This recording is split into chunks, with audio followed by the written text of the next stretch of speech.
குரு பகவானே சரணம். ஓம் ஸ்ரீ குருभ्यो நமः. வக்ரதுண்ட மகாகாய சூரியகோடி சமப்பிரப நிர்விக்னம் குருமே தேவ சர்வகாரியேஷு சர்வதா.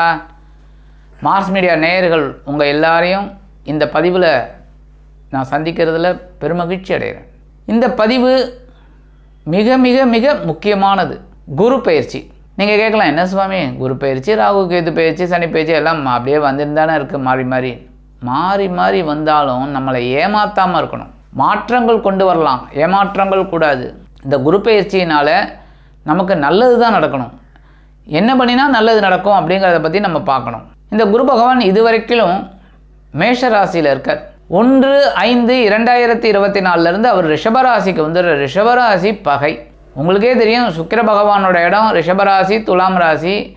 அந்த துலாம் ராசி ரிஷபராசியில் இந்த சுக்கிர பகவான் சுபகிரகம் வந்தாலும் பகை கிரகம் அப்படின்னு சொல்கிறது. ஆக இப்போ இந்த முக்கியமான பதிவுக்கு நம்ம போகலாமா? அதுக்கு முன்னாடி சப்ஸ்கிரைப் பண்ணாதவங்க கண்டிப்பாக சப்ஸ்கிரைப் பண்ணுங்கள். உங்களுக்கு நிறைய ஒரு விஷயங்கள்லாம் வரப்போகிறது.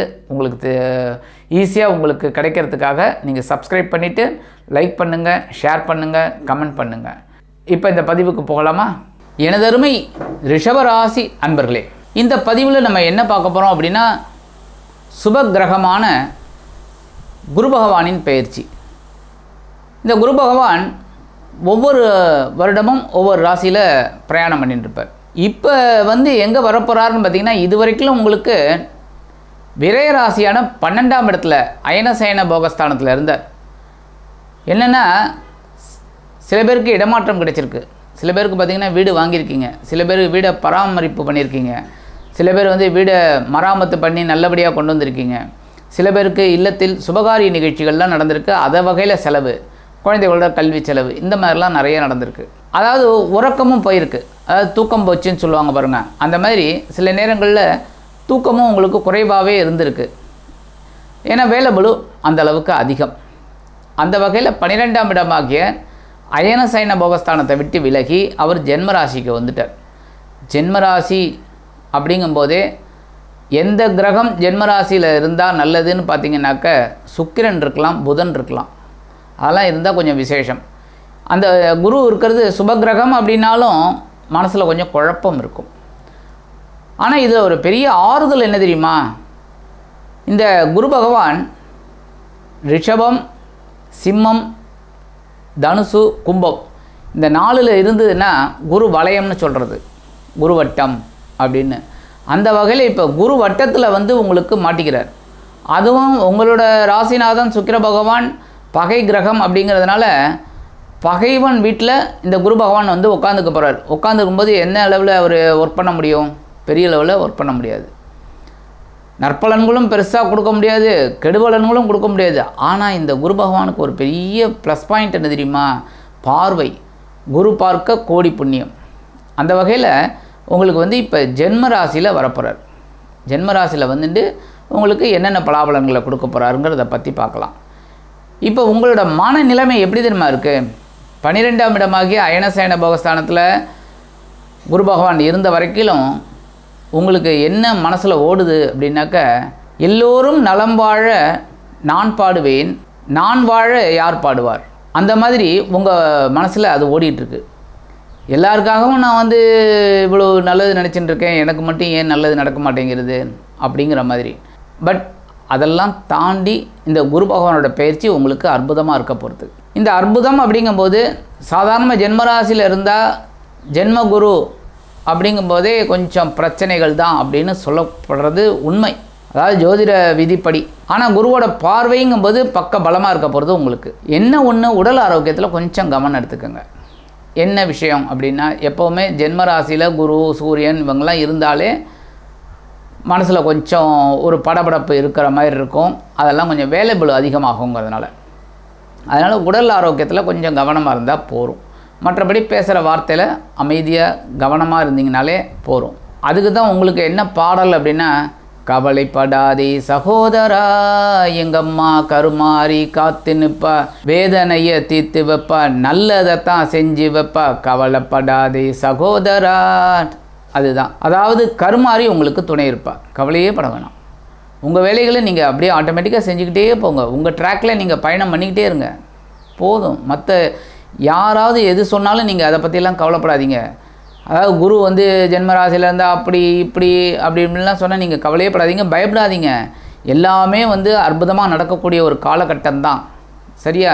இந்த குரு பகவானோட பார்வைன்னு பார்த்தீங்கன்னாக்க 5ஆம் பார்வையாக உங்களோட 5ஆம் இடத்தையே பார்க்க போகிறார். பெரிய பாக்கியம். 7ஆம் பார்வை 7ஆம் இடத்தையே பார்க்க போகிறார். 9ஆம் பார்வை 9ஆம் இடத்தையே பார்க்க போகிறார்.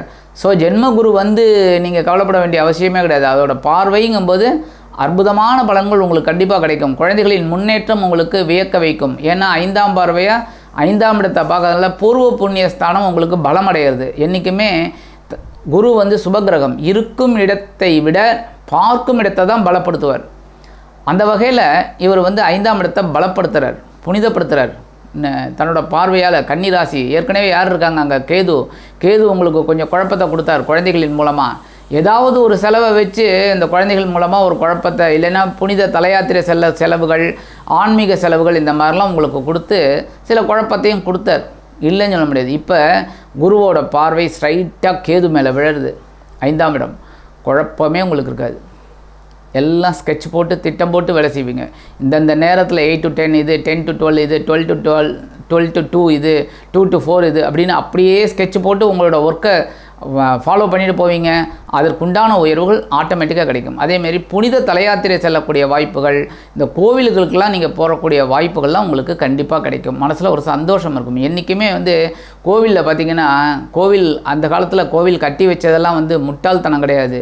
ஒரு வைப்ரேஷன். கண்டிப்பாக நீங்கள் ஒரு எவ்வளவோ பிரச்சனைகளோடு உள்ளே போய் உட்காருங்க அந்த கோவில் பிரகாரத்தில். உங்கள் மனசில் ஒரு அமைதி கிடைக்கிறதா இல்லையா பாருங்கள். என்னென்னா வைப்ரேஷன். அந்த வைப்ரேஷனுக்காக தான் அந்த கோயில் கட்டினது. அதேமாரி தஞ்சாவூர் பெரிய கோயில், மதுரை மீனாட்சி அம்மன் கோயில், திருவாரூர், அப்படி எல்லா கோயில்லையும் பாருங்கள் பெரிய பிரகாரம் இருக்கும். எதுக்காக? சுகர் பேஷண்ட்டுக்காக தான். நீங்கள் அந்த பிரகாரத்தை ஒரு 6 தடவை சுற்றினீங்கனாலே போகிறோம். மாத்திரை மருந்து ஒன்றும் வேண்டாம், சுகர்லாம் ஆட்டோமேட்டிக்காக குறைஞ்சிரும். அந்த ஒரு இதுக்காகத்தான், உடல் ஆரோக்கியத்திற்காக தான் அந்த கோவில்லாம் பிரகாரம் பெருசாக கட்டினது. கோவில் இதழ் பண்ணதெல்லாம் நமக்கு வந்து ஆன்மீக விஷயங்கள் மூலமாக நம்ம உடல் நல்லா இருந்தது. அந்த வகையில் நீங்கள் ஆன்மீக விஷயங்களில் ஈடுபாடு கொள்வீங்க. அடுத்து 7ஆம் பார்வையாக 7ஆம் இடத்தையே பார்க்குறது. விருச்சிக ராசியை அற்புதம்.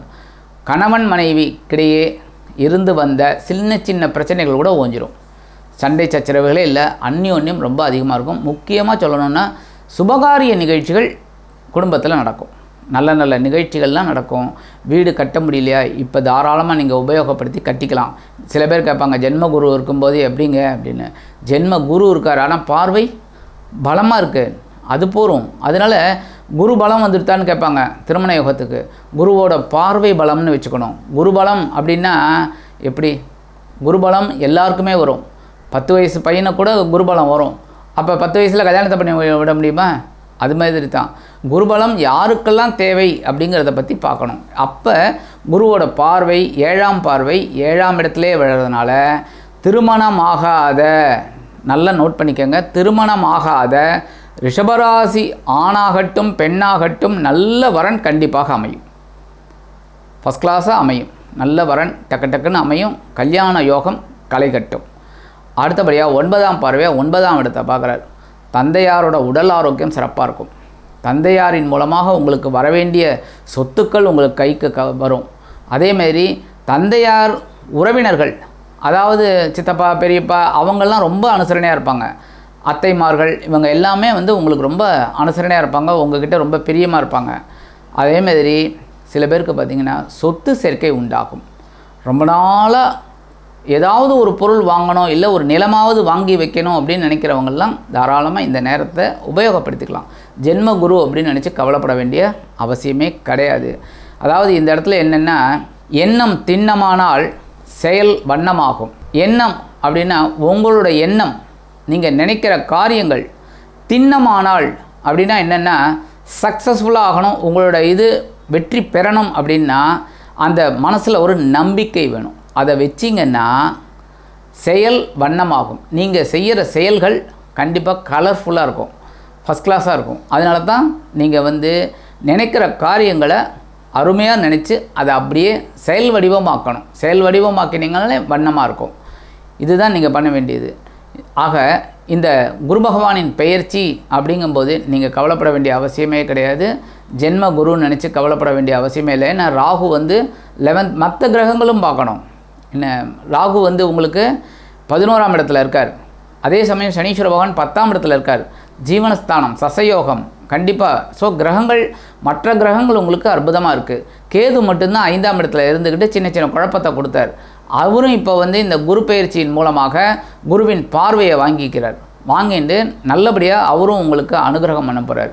மற்றபடி ஜென்ம குரு அப்படிங்கிறதுனால ஏற்கனவே நான் சொன்ன மாதிரி உடல் ஆரோக்கியத்தில் கவனமாக இருங்கோ, பேசுகிற வார்த்தையில் கவனமாக இருங்கோ, எந்த ஒரு விஷயத்துலேயும் கொஞ்சம் ஒரு முன்னெச்சரிக்கையாக நடந்துட்டிங்கன்னா ரொம்ப விசேஷமாக இருக்கும். ஆக இந்த குரு பகவானின் பயிற்சி உங்களுக்கு ஓரளவுக்கு அனுகூலமாக தான் இருக்கும், கவலைப்பட வேண்டாம். குருவின் பார்வை பக்க பலமாக உங்களுக்கு செயல் புரியும். அதே சமயம் நீங்கள் வந்து இந்த வருடம் முழுவதும் 365 நாள் இருக்குது. அதில் ஒரு நாள் நீங்கள் ஆலங்குடி போயிட்டு வாங்க. அதாவது வியாழக்கிழமை போகிறது உச்சிதம் இல்லைன்னு சொல்லலை, ஆனால் என்றைக்கு வேணாலும் போகலாம். ஏன்னா பரிகாரம் அப்படிங்கும்போது பகவானை என்றைக்கு வேணாலும் தியானம் பண்ணலாம், எப்போ வேணாலும் போய் தரிசனம் பண்ணலாம். ஸோ வியாழக்கிழமை போகிறது ரொம்ப விசேஷம். போக முடியாதவங்க தாராளமாக ஒரு நாள் ஆலங்குடி போயிட்டு நீங்கள் அந்த ஈஸ்வரனையும் அம்பாளையும் தரிசனம் பண்ணிவிட்டு, குரு பகவான் அழகாக சூப்பராக இருக்கார், ரொம்ப அற்புதமாக பார்த்து நம்மளோட மார்ஸ் மீடியாலே அந்த படம் வரும், அந்த படத்தை பாருங்கள், அற்புதமாக இருக்கும். அந்த குரு பகவானின் தரிசனத்தை நீங்கள் பார்த்துட்டு அங்கே நெய் விளக்கெல்லாம் ஏற்றிட்டு நீங்கள் கொஞ்சம் ஒரு 10 நிமிஷம் அங்கே, எதுக்காக சொல்லலைன்னா வைப்ரேஷன், உட்காந்துட்டு வாங்கோ, கண்டிப்பாக நல்லது நடக்கும். அடுத்தபடியாக திருவழிதாயம், சென்னையில் இருக்கிறவங்களுக்கு ரொம்ப அதிர்ஷ்டம். சென்னையில் இருக்கிறவங்க பாடி அருகே உள்ள திருவழிதாயம் போயிட்டு குரு பகவான் தனி சன்னதியாக பிரம்மாண்டமாக பிரமாதமாக இருப்பார். அழகாக போயிட்டு அவரை நீங்கள் ரொம்ப அற்புதமாக தரிசனம் பண்ணிவிட்டு அங்கே ஒரு சித்த நாழி கொஞ்ச நேரம் உட்காந்துட்டு தட்சிணாமூர்த்தியை வழிபாடு பண்ணிவிட்டு வாங்கோ. கண்டிப்பாக, அதாவது குரு பகவானை வழிபாடு பண்ணிட்டு வாங்கோ, கண்டிப்பாக உங்களுக்கு இந்த குரு பகவானின் அற்புதமான பெயர்ச்சி ஒரு பிரம்மாண்ட வாழ்க்கைக்கு வித்திடும் என்று கூறி விடைபெறுகிறேன். நன்றி, வணக்கம். மீண்டும் ஒரு அருமையான பதிவில் நான் உங்களை மனமகிழ்ச்சியோடு சந்திக்கிறேன். வாழ்த்துக்கள். வாழ்க வளமுடன். இந்த சேனல் உங்களுக்கு பிடிச்சிருந்தா மறக்காம சப்ஸ்கிரைப் பண்ணுங்க, ஷேர் பண்ணுங்க, லைக் பண்ணுங்க.